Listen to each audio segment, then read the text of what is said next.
Ladies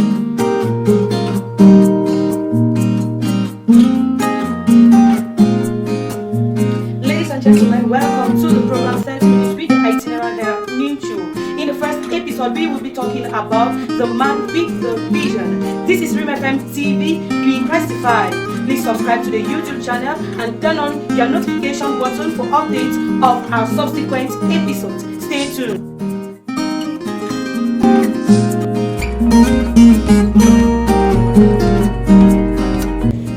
Good evening, sir.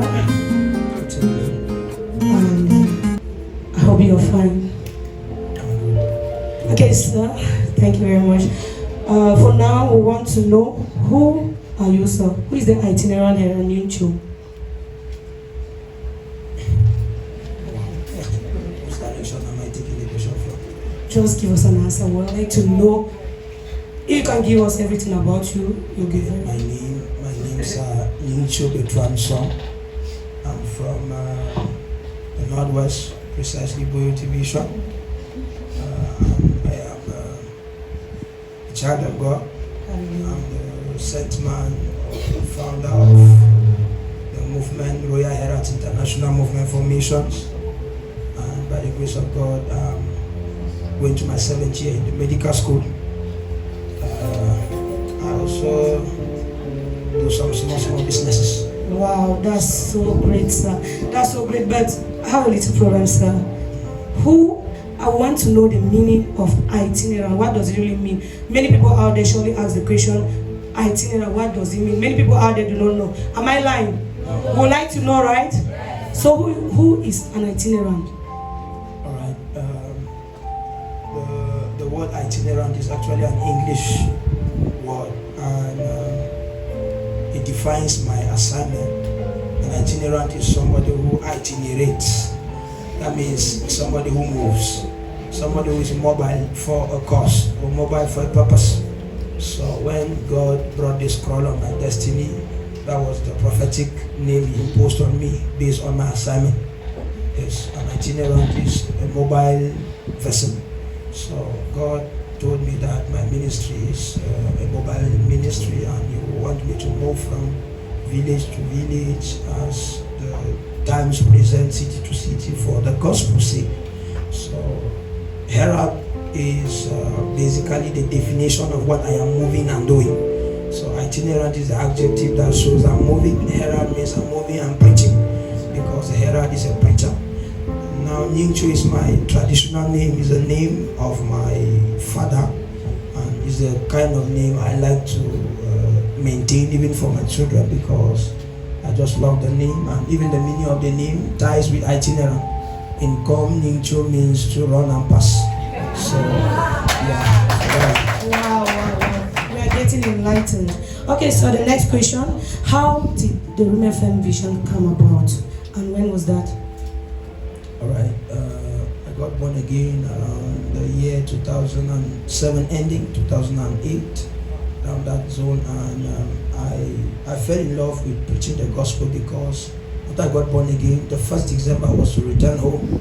I went home and I had so much passion to do what they call in those days morning cry. So I arranged with somebody that in the morning we'll go around the village, shouting, Jesus loves you, are you rapturable, and all those kind of stuff. And I thought that it was just maybe an early Christian excitement, and as time went on, I discovered that I was just so in love with preaching the gospel.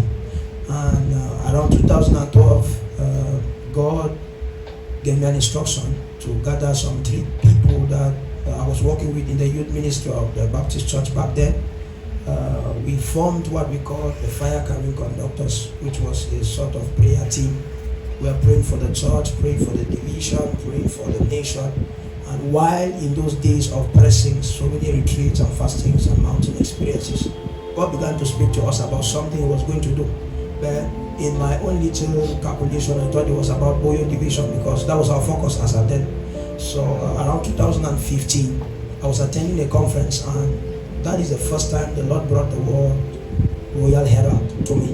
It was the conference, it was, I think it was an association conference. Those who are in the Baptist setting, they understand what that means. It was an association conference, and what they were saying was different, totally different from what I was hearing. So I sat there and I had a Toronto phone as at then that could search on Google. It just dropped on me, Royal Herald. While sitting still in the conference, I went to Google and I typed Royal Herald. What does it mean? Basically, you know that the word royal means belonging to a kingdom. Then I saw the meaning of Herald. Then after that, I had an encounter with a classmate who had been reading a newspaper titled Herald of His Coming. So when she heard me talking about Royal Heralds, writing, even on my books, I started writing Royal Herald. On my JC in school, I would write Royal Herald. She came to me and said, oh, there's a certain newspaper that talks about the coming of Christ. And that newspaper was disclosed, or something, I forgot. Something more, yeah, a kind of name like that. So I went to research on that newspaper, and I discovered that even in the Bible, the word Herald has been used. So that's when the vision was impressed upon me. I think around March 2015, the first Royal Heralds in history ever to meet came together, and we just came to pray about soul winning in Fundong as at then. And about a month after, we went to one of the villages, went door to door preaching the gospel. That is how we started. Wow. That's actually history. Please, Rim FM did not start today. If you are to know about Rim FM, you need to read books in order to understand where these people come from. Okay, so what is the scope of your vision, of the vision of Rim FM? What is the goal and drive of the movement? Okay, on the first part of the question, the scope.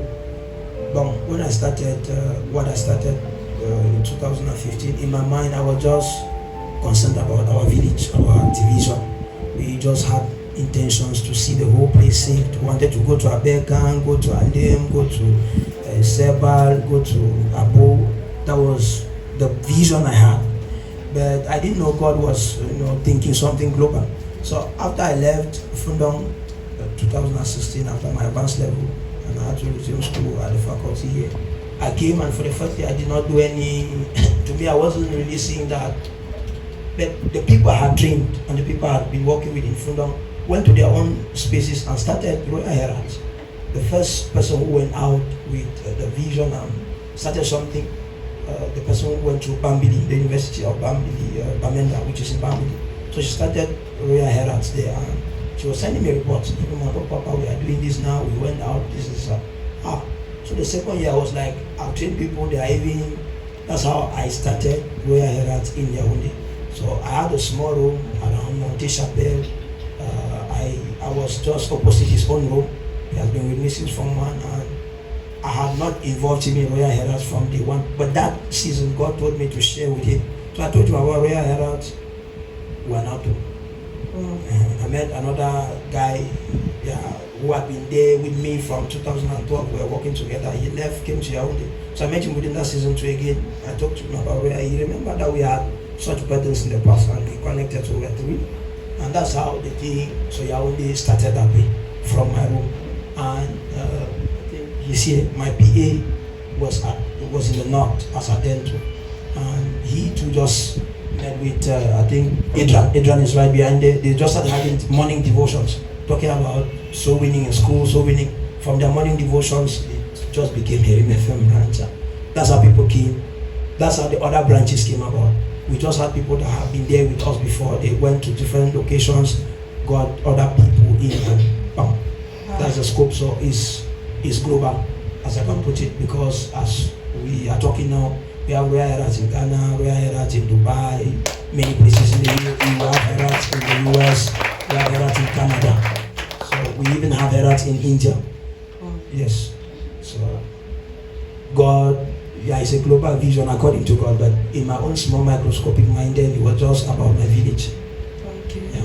And so, do you intend ever relocating to any country apart from Cameroon in order to create another branch somewhere?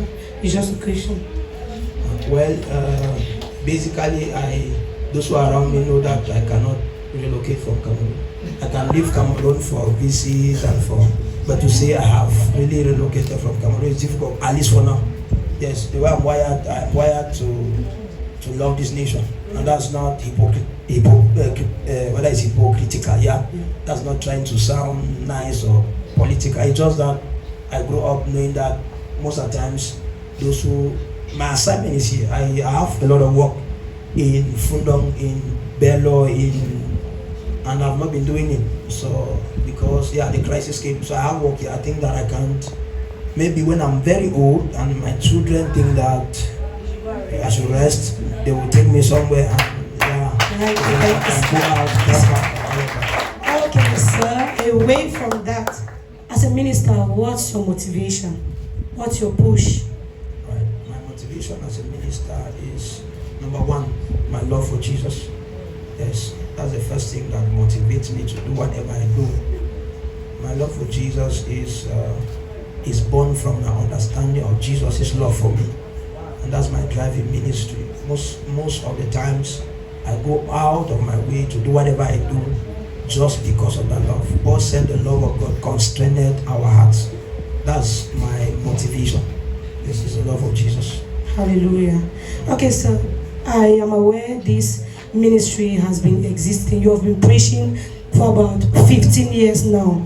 We would like to know what has kept you this consistent. You know how there are men of God who begin something and in less than no time they have given up. Why have you been this consistent? If I say that there have not been reasons to give up, I will just be pretending. Yeah. I've had my own shares of troubles and fights and challenges and the rest. But I will tell you that the grace of God has been sufficient for me. Amen. Yes, that's what has kept me consistent all these years. The grace of God. There are times that I would have just let go because a lot of misunderstanding on the side of onlookers, a lot of suspicions, and a lot of people that it's difficult in my time to really think that somebody will be doing what I'm doing and the motives are clean. No, it's maybe the presidents or the presidents, the things that came before us have given people a kind of mental wiring. Whenever they see a young man, they have a lot of So we have had our own share of troubles. And just like I was ministering the other day, I'm telling those who were there, when I just started what I was doing, I had a lot of opposition because the system where I have grown up and where I'm still somehow doesn't really accommodate some of the things we do by the grace of God. So it took a lot of fight for me to maintain my consistency in that line. A lot of board meetings have been organized for us. A lot of threats of prison. And if I want to tell you my story, it will be. So it has taken God's grace. That's what I can tell you. The grace of God. Hallelujah. Okay, sir. What are some of the regular and occasional challenges you face leading an organization of over 10 branches? Okay. Number one, I'm dealing mostly with young people. I don't know why. It's not like Dream FM is a youth organization. But for now, most of the people, I have very few elderly people around. We thank God for the elderly ones that are there. But the majority is a young generation. And most of the times they are still under parental control. And sometimes it's difficult for me as a minister. I remember one time I traveled to the north for missionary work. And I went with the team. In that team, there was somebody who probably didn't have a very good understanding with the family. And when I returned, it was almost a very serious case for me. For a while, I was preparing on the first day to go to the pulpit and minister. I received a call from the family of that child, asking me if I'm with this child in so and so place, and did I take their permission and all of that. That was the first day God told me, before you travel for any missionary work with anybody, let them bring papers from their families, indicating that they have been permitted to travel with you. Yeah, it was a very embarrassing situation for me because I didn't know that. I didn't expect that I would be answering questions why I'm about to enter the people have gathered. They are waiting for me. I'm now fighting on the phone with people who are asking me a lot of questions. So it's difficult. One, because you're dealing with young people, and many of them, they still have needs. They are not yet settled financially. They are still struggling even to eat for themselves. So most of the times you are at the side of supporting. You are at the side of. So sometimes you have a lot of projects and plans, but it's difficult to really, because of the kind of generation that you are leading them. It's just a matter of time. We are growing. Okay, so just a follow-up of that question.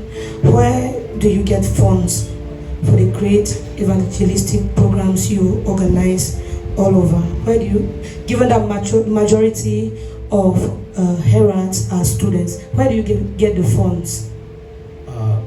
Primarily, we self-fund the organization. What I mean by that is that whatever we do, we generate the funds ourselves. We don't have any external source or any particular organization somewhere that sponsors what we do, or any big man or big woman that is committed to. The truth is that anytime I have a project, the few people which are the same young people I said, are dependent, but the ones that rally our small resources together. But now, on the other hand, I run a kind of technical partnership forum, and that forum, unfortunately or fortunately, is still made up of just these young people. And you get it? So there are people that maybe consistently they are wiring maybe their 1,000 or whatever they can per time for the work that is going on. But at the end of the day, what God does to is sometimes He surprises us. Yes, sometimes we have programs and He will raise people from somewhere. Last convention, I think I shared the testimony where just a few days to the convention, I had given a prophecy that we will do the convention with our instruments, but we had no instruments, nothing. On the eve of the convention, an organization that was recommended, so not an organization, sorry, a church, which had a department that was evangelistic.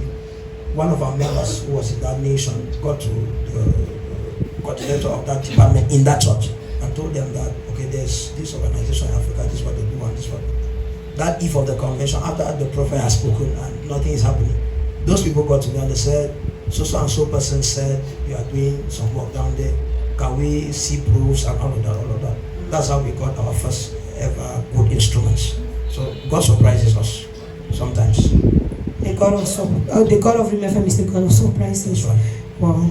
Okay, so Rim FM is made up of youth from different religious backgrounds and ideologies. That is, in Rim FM we have the Catholics, we have Presbyterians, we have Full Gospel, we have so many churches incorporate this movement.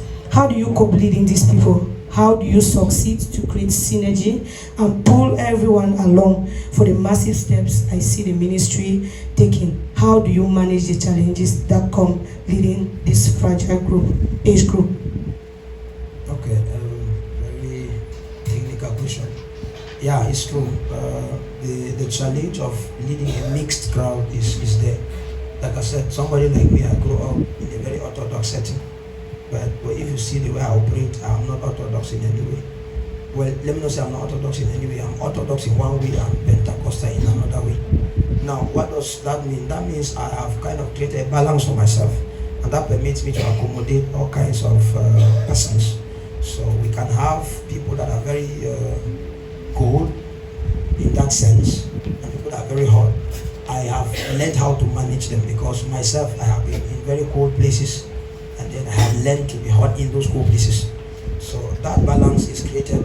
First, one of the things we emphasize, all the persons that work with me, all the persons that are with us in the ministry, they know that we don't permit the import of the demarcations, in different settings. What that means is that we are very neutral. We don't go out against anybody's, and we don't allow anybody to go out against anybody's. We just focus on our business, and our business is so winning. That's what we pay our attention to. We allow doctrine and the rest for the church to handle. Yes, the people are encouraged to be fervent members of local churches where they are doctrinated, or should I say indoctrinated, and that is their basis for doctrine. When they meet us, we focus on our principal assignment, so winning, and we don't allow them to bring in their different perspectives from now. We just allow them to practice us. I don't know if you get the answer. Okay, so does it mean that anyone in the hall who is not a RMFMite can become a member, can become a herald? Is that what you mean? Not really anyone, as in anyone. Everyone that has to become a herald has to be a Christian. So if you are in the hall and you are born again, you can be a herald. For example, we don't admit unbelievers. We don't admit you are an unbeliever, we work on you, become a believer. No. One of our criteria is that you are born again, is that you love soul winning, is that you validate what we call class 101. Yes, and in that validation, there are practical exams that are given. So anyone can, depending on if they are able to go through the process. So it's not like it's just an open place you walk in and no. As time is passing, the Lord is stringent principles that are guarding the doors. So we have people that can, if they can, validate the process. And if they are sure that they really love soul winning. Because if you come around and you are not interested in missions, interested in soul, you can't stay. It will be too tough for you. Okay, so you have just answered the other question I had to ask. Okay, we've noticed that the ministry is characterized of unusual miracles and strange testimonies. Throughout these 4 days, we've had the privilege to listen to some of the mighty works of God through your ministry, from as far as the USA and from suburbs as indigenous as Anjing. We have seen the first hand what God does every time you call. Unbelievable signs and wonders. Please, sir, how do you do this? I don't do anything. So it's not how do I do this. I don't do anything. I cannot do anything. It's how does God do it. You know, you can't explain it because it's God. So I think that it's not a question for me. Maybe you go and see God, will ask him how he does it. God is doing it. Amen. Amen. Okay, sir, I am aware you are in the 7th year in Q's. How did you get into such a prestigious medical school as a man of God? How did you secure your way to the best medical school in this country where corruption is so rampant? Well, if you have been around me, maybe you have heard that testimony before. When I entered from my ordinary level into advanced level, I had a kind of academic scratch, put it that way. All through from class 4 to I was top, but when I reached Form 5 and I took the scholarship, it's as if Satan visited me. Yeah, advanced level was a little bit difficult. No, it's not as if I was not passing, but I was not really too much that way. When I finished the GC, the results came out. I didn't think that I stood a chance to enter the Qs, as you call it. It's actually the Faculty of Medicine and Biomedical Sciences. Yes. Qs is the former name, but people still call it that. So I didn't think I stood a chance. One of the things that made me to still write the concours was within the period when GC came out, I was so sad and I began to pray. One of those days while I was praying, God came to me. I was alone in a room in Bamenda, and God said to me, I am good when all is good, and I am good when all is bad. Amen. That statement stung on me. I wrote it down in my journal and I wrapped myself, I took myself out, dusted myself and told myself, I'm going to write out exams. Whatever it takes, I know. If God has said it's good when all is good, it's good when all is bad, I throw myself into in and to prove that I didn't really have that confidence too much in that way. Because some people would think I wrote it because I was too intelligent. I wrote it and I wrote MLS again. I see when I registered at the University of Bamenda. Yes, because I was at a time in my life when I was really beginning to doubt my intelligent IQ. Yeah, my IQ rather. I was struggling at this time. I had dropped a little bit and people's confidence. So I wrote about 2 concourses at the time, and then I still registered at the university because I was like, okay, if God does it this way, does it that way. But at the end of the day, when the results came out, I was surprised. I was, I think, number 27 in all of Cameroon for the department that I had chosen. And I didn't even get the shock the way my sponsors got the shock, because they themselves had already, and most people didn't believe that it was true. I remember one of my mentees from Gambia wrote to me and said there was a fat argument in their house, and the argument was on whether your father-in-law bribed to enter. They are here. Yes, there was that serious argument. They could not believe, because after my GC results, they knew that no, Yaoundé cannot. My teacher who taught me at the prep class told me not to choose Yaoundé. That if I choose Yaoundé, I will fail. Yes, he told me that if Sacred Heart people come with their 25 points, and you from the government school, you come with something that is even below 25. You don't stand a chance. So, but I still wrote. And so when the results came out, people did not believe it. But it's God. It's God. God did it. There's no other way around. Okay, thank you, sir. Okay, so I learned you're specializing in oral medicine, or what is commonly referred to as dentistry.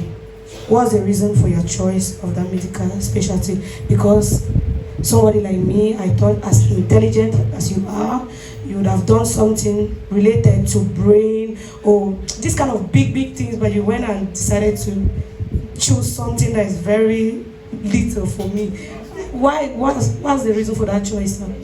All right. Now, when I was entering the faculty, like I said, I had taken a retreat and I had summarized the book of Esther as at then.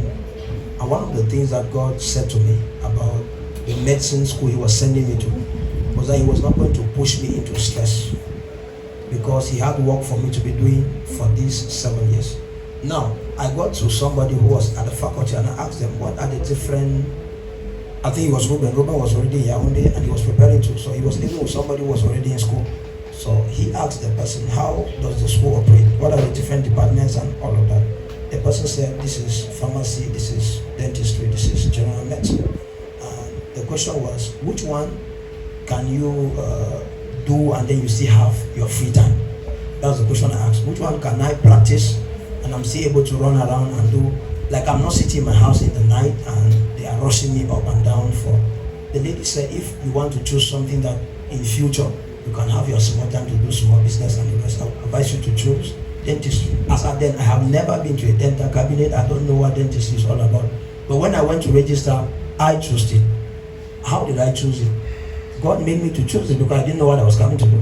In fact, it was till level 4 that I entered a dental cabinet and saw what dentists do. God knows I'm saying the truth. I never checked up what it looks like to practice dentistry. But God wanted me to take that particular. And I think about 1 month ago, I was ministering somewhere and God brought a strange revelation on oral health. I'm sure you were in that meeting. I was talking about oral health and how it applies to the spiritual principle. So at the end of the day, I just discovered that. Now, one thing that surprised me, when I entered, I discovered it was not as less stressful in terms of studies as they had said to me. Because when we entered level 3, they told me I'm going to do general medicine and still add specialty courses since I have chosen dentistry. So I went to that lady, I was like, you said this thing, I would say it's about the future. Yes, it's about when you graduate and how your schedule in the hospital is. And as I went for internships, I discovered it's true. Most dentists that are working in government hospitals by 3:30, they are in their houses. They don't have night shifts, they don't have all those other. So that is one of my, I wanted a life that at least gives me some time to do other things. I'm not out to impress people on intelligence and all of that. I want my life to be built according to my pattern. Now understood, sir. Understood. Okay, let's go to the last but least question. So how do you strike the balance between your family, ministry, school, and multiple streams of business you do? It's just like asking me the other question on how do I. It's not really me. Yeah, I don't know how to strike the balance. God just helps me. I can tell you the truth. Most of the times, as I take care of His things, He takes care of my things. Yes, I remember there are many times. About 2020, the year 2020, we were to go for a crusade in Fumbot, and I had clinicals that same day the crusade was starting. Yes, after my clinicals, I had to rush from Yaoundé to Fumbot. We entered there around 1 a.m. The crusade, day 1 was already over. Now, I came back, the results of before that day, I had my book launch on Sunday. So I had a book launch on Sunday, I have to go for a crusade. The next week, I have exams between the book launch and the crusade. I didn't know I was going to pass the exams. But since I entered, that's how I passed. So it's not my balance, it's God's balance. He's helping me as I'm doing what I'm supposed to be doing. And a lot of business born. From childhood, I've been very much interested in business. So business is not something I create time for. Business is me. I do business naturally. I don't need time for that. That's why online I have business outlets where. So it's just like, that's a side hustle for me. It doesn't take my time. It doesn't need to take my time. Thank you, sir. And the last question. I'm aware you have authored a lot of books. Can you briefly tell us about some of these books? Okay. by the grace of God, I have about 4 books published. The first book was published when I was in Form 4, titled Refusing to Bow to the End Time Malady. That's the first book I published, 2013 or 12 or so, around that time. The second book I published, which is one of the most popular books according to popular opinion, is The Ingredients of Fresh Impact. That book was published in 2016 when I was in Papacy. The next 2 books I published them here in Yaoundé when I was with the faculty. The New Converts Me, or what we titled Understanding the Fundamentals of Your Walk in Christ, and he gave them the right. But I have other publications that I have not yet released because God has not yet given me the go-ahead. We have An Excellent Spirit, and we have Why Kings Went for War, and many others in that line. So I think even at the convention ground here, we have some of those books available. Okay, thank you very much, sir. It was a nice time with you. Ladies and gentlemen, this is where we can be teased and got the eyes for our program. Meet me, Itinerant, Herald, Nyingchuo. See you next time for another edition.